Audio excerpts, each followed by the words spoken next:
अस्सलाम वालेकुम जी, कैसे हैं आप लोग? सब ठीक ठाक हैं। एक स्पेशल आज वीडियो है, पूरे पाकिस्तान में बन रही होगी और पाकिस्तान के कुछ लोगों को आई थिंक कल से भी नींद नहीं आ रही होगी, जो जाहिर सी बात है, जो बाबर को बिल्कुल पसंद नहीं करते, उसको हेट करते हैं। उनको रात से नींद नहीं आ रही होगी क्योंकि पाकिस्तान टीम जो है वो आज अनाउंस होनी थी और सबसे बड़ी बात ये कि टेस्ट का जो कैप्टन है वो अनाउंस होना था। और जब से सुबह से पाकिस्तान टीम अनाउंस हुई है और अनाउंसमेंट तो हुई है, लेकिन उसके साथ साथ जो टेस्ट कैप्टन अनाउंस हुआ ना, वो ऐसा बंदा हो गया जिसकी वजह से जो हेटर्स हैं उनके बुरे हाल हो गए।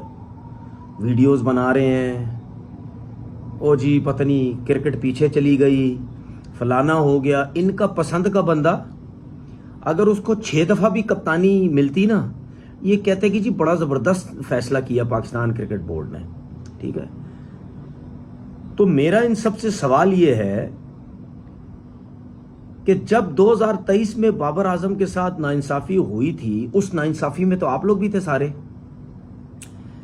जब तीनों फॉर्मेट की कप्तानी उससे ली गई, जब उसको बोला गया और ए वन टीम सेट थी, रिजवान, बाबर, यही प्लेयर जो इस वक्त पाकिस्तान टीम के अंदर हैं, जो वही प्लेयर जो 2023 में भी जब बाबर से कप्तानी ली गई तीनों फॉर्मेट की, उसमें भी जब ये खेल रहे थे, उस वक्त ये लड़के परफॉर्मेंसेस कहीं ना कहीं दे रहे थे। हम बार बार बोलते हैं, मानते हैं चैंपियन आईसीसी के इवेंट में हम उस तरह की परफॉर्मेंस नहीं दे सके। मैं बार बार कह रहा हूं, इससे पहले जितने बड़े हमारे लेजेंड बड़े नाम थे वो भी कुछ नहीं कर सके। ठीक है, तो ये जो प्लेयर्स थे ये उस टाइम भी बाबर आजम की कप्तानी में खेल रहे थे और टीम सेट थी। और आज जो लोग कहते हैं ना कि हमारी टीम की बर्बादी की वजह क्या है, हमारी टीम की बर्बादी की वजह वही है जब 2023 में बाबर से कप्तानी ली गई।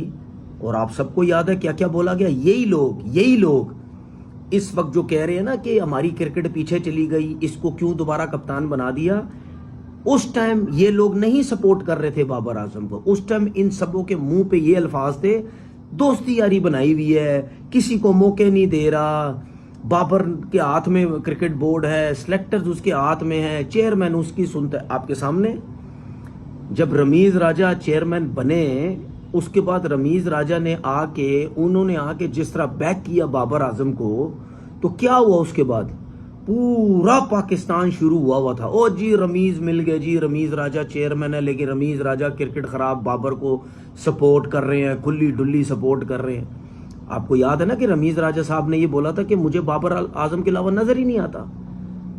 उसकी सबसे बड़ी रीजन यही है कि जब आपकी टीम में सबसे अच्छा जो प्लेयर होता है, हर किसी की कोशिश ये होती है कि वही कप्तान हो। लेकिन आप लोगों ने उसके साथ क्या किया, जिसमें आपके कुछ जर्नलिस्ट, कुछ क्रिकेटर्स, कुछ पीसीबी के लोग 2023 जिस वक्त उसको कप्तानी से हटाया गया, तो ये सबने मिलकर ये सब कुछ किया। उस टाइम किसी को पाकिस्तान की फिक्र नहीं थी। हालांकि उस टाइम तो बायलैटरल सीरीज किया, आपकी टीम वर्ल्ड कप का फाइनल भी खेली, इंग्लैंड से हारी, एशिया कप भी खेली, सेमीफाइनल, फाइनल, सब कुछ खेले हम।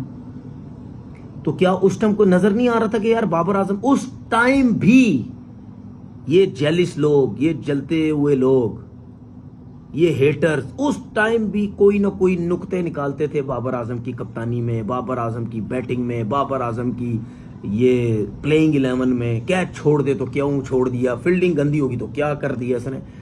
तो उस टाइम तो ये सब कुछ होता था। और आपको याद है उस वक्त की बातें, कोई दूर तो नहीं है ना। यही जब बाबर के साथ ज्यादती होना शुरू की, तो मैं उस वक्त भी टीवी पे ही था ना भाई। मैं क्या बोलता था उस वक्त कि एक अल्लाह का निजाम है, एक दुनिया का निजाम है, ये आएगा वापस, ये आएगा, कप्तानी करेगा वापस। आज जिन लोगों ने उसको हटाया था, उन्हीं ने उसको कप्तान बनाया। क्यों बनाया? क्योंकि आपको नजर ही नहीं आ रहा उसके अलावा कोई। ये मेरी बात कान खोल के सुने। 2023 के बाद आपके सामने है कितने कप्तान, कभी शाहीन कप्तान, कभी शाहीन T20 कप्तान, कभी वनडे का शाहीन कप्तान, कभी रिजवान वनडे का कप्तान, कभी रिजवान को हटा दिया जाए, कभी बाबर को T20 का फिर बना दें, कभी उसको हटा दिया जाए, कभी सलमान आगा को ले आए, कभी उसको हटा दिया जाए, कभी शान मसूद को ले आए, कभी उसको हटा। ये 2023 के बाद तो यही सब कुछ हो रहा है। जब बाबर था तो तीनों फॉर्मेट का था, वो चल रही थी उसकी कप्तानी। जब उसको हटाया उसके बाद ये मेरा बंदा ले आया, तेरा बंदा ले आया, उसको अब बना दे कप्तान, उसको कर दे, ये सियासतें चलती रही, टीम फारिग हो गई। इसी तरीके से आप सिलेक्शन कमेटी में भी आपका यही कुछ चलता रहा, कोचिंग में भी यही सब कुछ चलता रहा। तो क्यों ना बने बाबर आजम कप्तान? क्या क्या तकलीफ है? बाबर क्यों ना कप्तान बने, मुझे ये कोई बताए भाई। वो पाकिस्तान की क्रिकेट का सबसे टॉप का प्लेयर है। या तो आप मतलब पाकिस्तान के प्लेयरों से मैं रिक्वेस्ट कर रहा हूं, या तो अगर आपके दिलों में है आपने कप्तानी करनी है तो फिर आप उससे ज्यादा परफॉर्म करके बताएं। तो फिर आप अपनी ऐसी रेपुटेशन बनाएं कि लोग बाबर आजम को भूल जाएं, सिलेक्टर्स बाबर आजम को भूल जाए, पाकिस्तान क्रिकेट बोर्ड बाबर आजम को भूल जाए कि नहीं यार थैंक यू वेरी मच भाई, अब आपके लेवल के प्लेयर्स आ गए हैं पाकिस्तान टीम के अंदर, एक नहीं दो दो चार चार आ गए हैं, अब आप परफॉर्म करेंगे तो जगह बनेगी, वरना कप्तानी तो दूर की बात है। जब आपके पास प्लेयर ही कोई नहीं है, अब ऐसा नहीं है कि पाकिस्तान टीम के अंदर जो प्लेयर्स हैं उनमें कितने प्लेयर्स ओडीआई के भी हैं, टी20 के भी हैं, टेस्ट के भी हैं, क्या रेगुलर क्रिकेट नहीं खेल रहे? कुछ तो कप्तानी भी कर रहे हैं, कुछ तो रेगुलर क्रिकेट भी खेल रहे हैं। क्यों उस लेवल पे क्यों नहीं जा पा रहे भाई? बाबर जब आया था, बाबर कैसे इस लेवल पे कैसे पहुंचा? आज दिन तक भी अगर उसकी उस लेवल की परफॉर्मेंसेस नहीं है, जो कि अभी कुछ महीने से उसकी फॉर्म कुछ बेहतर हमें आती हुई नजर आई है, उससे पहले 2-2.5 साल तक जब वो कुछ भी नहीं कर रहा था, उसके बावजूद भी आज दिन तक उसके इतने रन्स हैं, उसकी इतनी परफॉर्मेंसेस हैं, वो दूसरे मैच भी नहीं कर पा रहे उसको। दुनिया के प्लेयर्स की बात कर रहा हूं। आपको नजर नहीं आता इतने अरसे से परफॉर्म नहीं कर रहा, तीनों फॉर्मेट में नहीं कर रहा था, फिर भी आ रहा था, ये इसने इतने रन्स इतने मैचेस में कर दिए, इतने 100 इतने मैचेस में कर दिए, चाहे टी20 चाहे वनडे हो चाहे टेस्ट मैचेस हो। तो भाई आप लोग ऐसी परफॉर्मेंस करो जैसे बाबर ने आते ही पाकिस्तान टीम के अंदर की थी, उड़ा के रख दिया था उसने, सबको उड़ा के, पूरी दुनिया में उड़ा के रख दिया था। यार ये कौन प्लेयर आ गए, तो 100 से कम बात ही नहीं कर रहा। ऐसे ही था ना, या मैं अपनी तरफ से बोल रहा हूं? तीनों फॉर्मेट में ऐसे ही था ना भाई, सबको उसने उड़ा के रख दी। तो करो फिर ऐसी परफॉर्मेंस करो कि बाबर आजम के बारे में सोचने ही ना पड़े। हां, एक चीज मैं जरूर थैंक यू करना चाहता हूं, थैंक यू, बड़ी बात बोल रहा हूं मैं थैंक यू शंकू करता नहीं किसी का, थैंक यू करना चाहता हूं उस सिलेक्शन कमेटी के मेंबर की। क्या? उस सिलेक्शन कमेटी के मेंबर की, क्योंकि जाहिर सी बात है 5-6 सिलेक्टर हमारे, उसमें से हर कोई तो बाबर के सपोर्ट में नहीं होगा। जिस सिलेक्टर ने बाबर को सपोर्ट किया, मैं उसका थैंक यू करता हूं कि शायद उसमें कोई थोड़ी सी अक्ल समझ आई कि नहीं, अगर बाबर आजम की फॉर्म वापस लानी है, ये मैं आपको याद है, मैं पहले से आपको कह चुका हूं, पहले भी मैं आपको कह चुका हूं कि अगर बाबर आजम की फॉर्म वापस लानी है तो आप उसको कप्तान बनाएं। और आपने ये भी सुना होगा, मैंने उसको टी20 कप्तान की बात ही नहीं की थी। मैंने बोला था कि अगर आपने उसकी फॉर्म वापस लानी है, आप टेस्ट और ओडीआई का कप्तान बना दें उसको। टी20 अगर बनाना है, अगर वो खेलता है, अच्छा खेलता है, आपने बनाना है उसको कप्तान तो बनाए, वो आपकी अपनी मर्जी है। लेकिन टेस्ट और ओडीआई का कप्तान वो बनता है। मैं ये नहीं कह रहा कि आप शाहीन को हटा दें, शाहीन को बनाया, अब चलने दो उसको, वर्ल्ड कप तक जाने दें। मैं ये कहता हूं उसको वर्ल्ड कप तक जाने दें, उसको हटाने की जरूरत नहीं। ये मैं बाबर के हिसाब से बात कर रहा हूं कि अगर आपने उसको कप्तान बनाना था तो आप टेस्ट और वनडे दोनों बनाते, जो कि आज आपने उसको टेस्ट का कप्तान बनाया। ये मेरी बात समझने की कोशिश करें। जो लोग कहते हैं ना कि यार वो मेंटली थोड़ा सा गिर गया था, उसकी परफॉर्मेंस नहीं थी, सब कुछ, वो वजह नहीं है उसकी परफॉर्मेंस। उसकी वजह यह है कि हमारे लोगों ने उसको ट्रीट ही सही तरीके से नहीं किया जिसका वो हकदार था। अब इस बाबर की जगह कोई और भी होता, रिजवान की भी मैं मिसाल दे देता हूं, रिजवान ने भी इतनी परफॉर्मेंसेस पाकिस्तान के लिए दी, क्या हमारे लोगों ने उसको ट्रीट सही किया? क्या किसी सीनियर बंदे को इस तरह ट्रीट किया जाता है? एक सीरीज ऑस्ट्रेलिया में चितवा रहा, उसके बाद आप वेस्ट इंडीज की सीरीज, आप वनडे आ रहे, आपने फारिग कर दिया उसको। या और कैप्टन्स के साथ भी, या कैप्टन्स के साथ प्लेयर्स के साथ भी, जो जिस तरीके से ट्रीट किया जाता है, जिस तरीके से डीलिंग होती है प्लेयर्स के साथ, जिस तरह उसकी धज्जियां उड़ाई जाती हैं प्लेयरों की, जिस तरह उनके साथ इस तरह सलूक किया जाता है, ये तो पता नहीं पाकिस्तान के प्लेयर ही कोई नहीं है। विदाउट परफॉर्मर्स ले आते टीम में, जिनकी परफॉर्मेंस है, जिन्होंने 2-4 मैच मिलते उनको ठुडा मार के टीम से करते, बोलते जी बस खत्म, ऐदी क्रिकेट खत्म हो गई है भाईजान, उन्हें ऐदी क्रिकेट कोई नहीं बाकी, मिल गए नु 4 मैच मिल गए, अपनी तरफ देखते ही कोई नहीं। तो भाई जब आपने बाबर आजम के साथ ट्रीट ही सही नहीं किया था, तो जाहिर सी बात, तो वो तो अपनी बेइज्जती फील करेगा ना यार। और मैंने आपको हमेशा एक चीज बोली है कि जब ये पीएसएल खेलता है, आप उस टाइम इसकी बॉडी लैंग्वेज, इसका एटीट्यूड, इसकी परफॉर्मेंस आप नोट किया करें। बहुत से लोग कहते हैं जी इसकी कप्तानी में परफॉर्मेंस नहीं थी। भाई कौन सी परफॉर्मेंस नहीं थी? 2019 आई थिंक 2019 से वो कप्तान बना, उसके बाद क्या उसकी परफॉर्मेंस नहीं थी? कब आउट ऑफ फॉर्म हुआ है? 2-2.5 साल में ही हुआ है। ये 2023 से उसको जो इन्होंने बाहर करना शुरू किया है, इससे कप्तानियां ली हैं, तो क्या 2019 के बाद से 4-5-6 साल जो उसने कप्तानी की, क्या उसकी परफॉर्मेंस नहीं रही? वही तो आ रहा था जिसमें सेंचुरियां रन सब कुछ करता रहा, चाहे T20, चाहे वनडे, चाहे टेस्ट मैच हो, अपनी कप्तानी में टॉप क्लास किस्म की वो परफॉर्मेंसेस देता रहा। तो भाई ऐसे बंदे को अगर आपने कॉन्फिडेंस देना है, उसकी फॉर्म वापस लानी है, जो कि बहुत अच्छा फैसला था। अब आप भी देखिएगा और मैं भी देखता हूं, मुझे पूरी उम्मीद है कि Babar Azam as a captain, उसकी बैटिंग एक डिफरेंट नजर आएगी, क्योंकि वो पूरी रिस्पॉन्सिबिलिटी लेके खेलेगा। और एक और चीज आपको बता दूं, अगर इस टेस्ट कैप्टन का हेड कोच माइक हसन होता, मैं सरफराज की सपोर्ट नहीं कर रहा, ना उसकी फेवर कर रहा हूं, मैं तो उसके फैसले की बात ही नहीं कर रहा।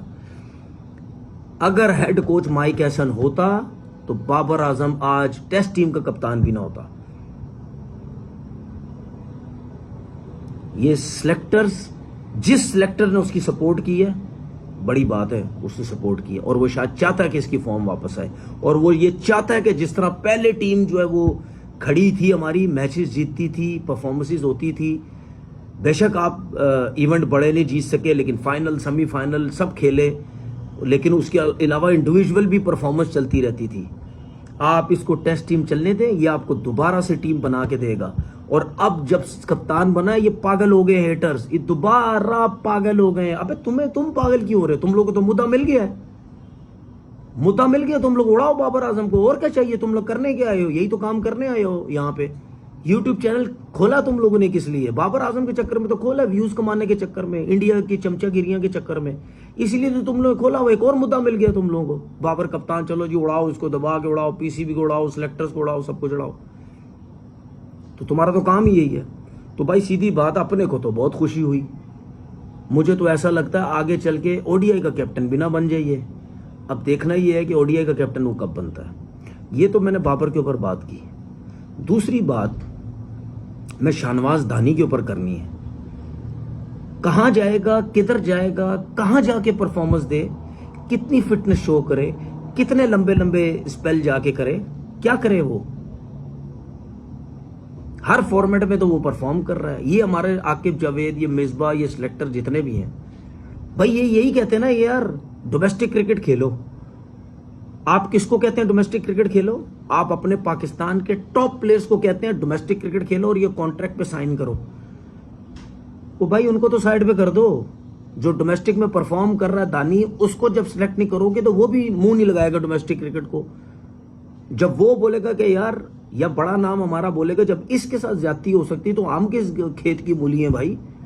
जब इसको सपोर्ट नहीं किया जा रहा, या इसको जो है वो परफॉर्मेंस जो उसने दी टॉप क्लास, उसको वो सिलेक्ट नहीं हो रहा, तो हम क्या करें डोमेस्टिक खेल के?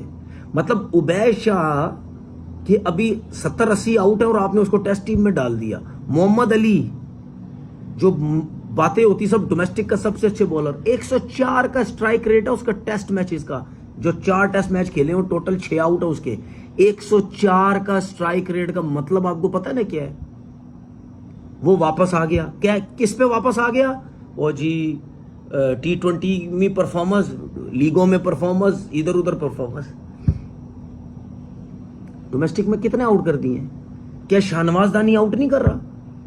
उबैद शाह और मोहम्मद अली का नाम आ गया, शाहनवाज दानी का नाम नहीं है। कहाँ है आकिब जावेद, कहाँ ये सिलेक्टर? स्टैट्स की बात होती है तो दानी तो अभी से परफॉर्म ही नहीं कर रहा। सिंपल एक चीज है, उसके पीछे कोई बोलने वाला नहीं है, ठीक है? वो चमचागिरियां नहीं करता, वो पीछे से डंडे नहीं लगवाता होगा, वो व्हाट्सएप पे मैसेजेस नहीं किसी को करता होगा, वो फोन नहीं करता होगा किसी को कि यार पायन मुझे खिला रहे हो, मेरी परफॉर्मेंस, मेरा ये, मेरी वो ये सब काम नहीं करता होगा, जिसकी वजह से उसको साइडलाइन लगाया हुआ है। फिर मैं डोमिसाइल की इन चीजों की बात करूंगा, फिर ये बोलते हैं कि यार ये रेसिज्म की बातें करता है। भाई आप हरकतें इस किस्म की करते हैं ना, आप हरकतें इस किस्म की करते हैं। मैं जब फिर इस किस्म की बात करता हूं, एक जगह का डोमिसाइल वहां के लड़के आराम से खेलते हैं, एक जगह का डोमिसाइल वहां के लड़के खेलते ही नहीं है। मर मर के खिलाया जाता उनको, जब तक वो टॉप क्लास परफॉर्मेंस, गिट्टे गुटरे खराब ना हो जाएं, रन्स कर करके थक ना जाएं, उनको खिलाया ही नहीं जाता। क्या अंधे हैं कि आंखें नहीं है हमारी? हमें नजर नहीं आता कि रेसिज्म कहां हो रहा है, कहां नहीं हो रहा, कहां के कोचेस लग रहे हैं, कहां के नहीं लग रहे, किधर के लोगों को ज्यादा सपोर्ट मिल रही है, किधर के लोगों को नहीं मिल रही? क्या मतलब हम पागल, हमें नजर नहीं आता? खुला डुल्ला बात करेंगे, फिर बोलेंगे यार ये आप किस किस्म की बातें कर रहे हैं। तो भाई खुद भी तो देखो ना, एक लड़का इतना परफॉर्म कर रहा, उसका नाम नहीं आ रहा, और जिस डिपार्टमेंट से वो खेल रहा है उस डिपार्टमेंट के और लड़के आ जाते हैं, ये नहीं आता। क्यों वजह? क्योंकि जहां का उसका डोमिसाइल है, वो डिपार्टमेंट के कुछ लड़के वहां का, उन लड़कों का वहां का डोमिसाइल नहीं है, इस वजह से वो जल्दी आ जाते टीम में। अगर वो भी उसी डोमिसाइल के होते जहां का दानी है तो शायद वो भी ना आते। तो ये नजर आती है ना चीजें यार, वो पता चलते हैं ये चीजें जी। दानी को बोला जाता है जी आपकी जगह नहीं बन रही, आप अभी रुक जाएं। कहां तक रुक जाए, कब तक रुक जाए? क्या उसका हाल भी हमारे जैसा करना है? 33 साल की उम्र में पाकिस्तान खिलानी है उसको? उसके बाद आप बोलेंगे नहीं जी तेरा गेंद नहीं पहुंच रहा। तो अगर वो 27 साल का तो अभी नहीं खेलेगा तो कब खेलेगा? फास्ट बॉलर की तो वैसे ही क्रिकेट 2-4 साल की होती है, पीक पे होती है उसकी, 2-4 साल 5 साल पीक क्रिकेट होती है। उसके बाद घुटने खत्म होने लग जाते हैं, जिस्म में जान खत्म होने लग जाती है।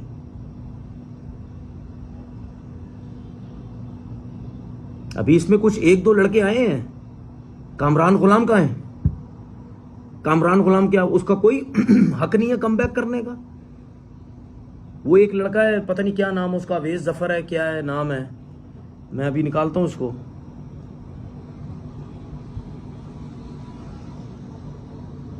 अवेज जफर कौन है? मोहम्मद अवेज जफर। ये भी उसी डिपार्टमेंट से खेलता है जिस डिपार्टमेंट में शाहनवाज दानी खेलता है। मेरे ख्याल वहीं का लड़का, अगर मैं गलत नहीं हूं। 17वां 18वां नंबर है इसका डिपार्टमेंट की परफॉर्मेंस से।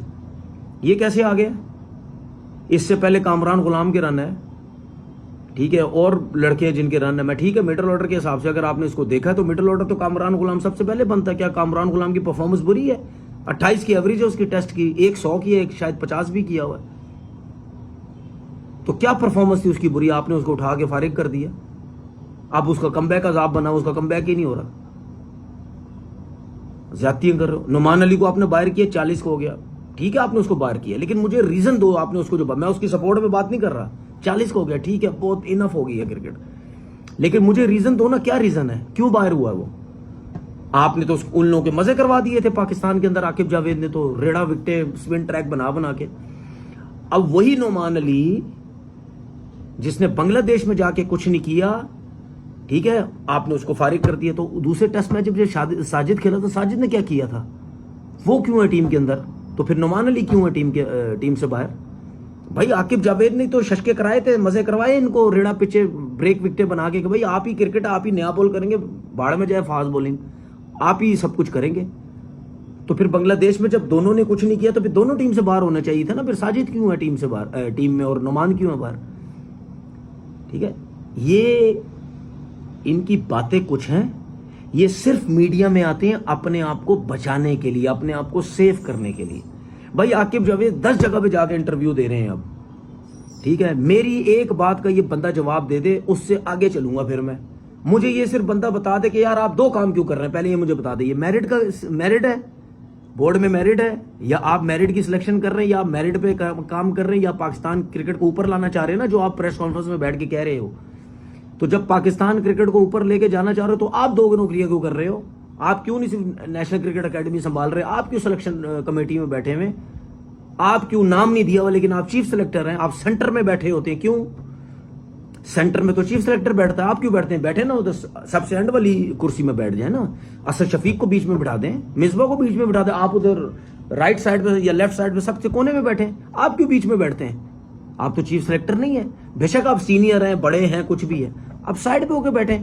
आप दुनिया को बताएं, आप हम जैसे लोगों को बताएं, आपके सामने साफी बैठे उनको बताएं मैं चीफ सिलेक्टर नहीं हूं, इसलिए मैं कोने वाली कुर्सी में बैठा हूं, मैं सेंटर वाली बैठा नहीं है। सेंटर में भी बैठना है और कहते हैं जी मुझे चीफ सिलेक्टर मत बोलो, और दो नौकरियां लेके बैठे हो। इसके ऊपर मुझे सबसे पहले जवाब दो, फिर उसके बाद मैं बोलूंगा कि आप वाकई पाकिस्तान क्रिकेट को बेहतर करना चाहते हो। और आपके साथ असद शफीक 4 काम कर रहा है, मिसबा डिपार्टमेंट क्रिकेट में भी संभाल रहा है, बोर्ड में भी बैठा हुआ है, एनसीए में भी है, सब कुछ है। ये क्या है? ये आप लोग सारे जो क्या मेरिट की बातें करते हैं? अगर आपको इतनी शौक है पाकिस्तान क्रिकेट को ऊपर लाने में, पहले अपने गिरबाने में तो झांको, पहले वो तो खत्म करो सबसे पहले कि नहीं जी मैं एक ही काम कर सकता हूं भाई, मैं ये 2-2 3-3 काम नहीं कर सकता। काम सारे करने हैं, 4-4 काम करने हैं।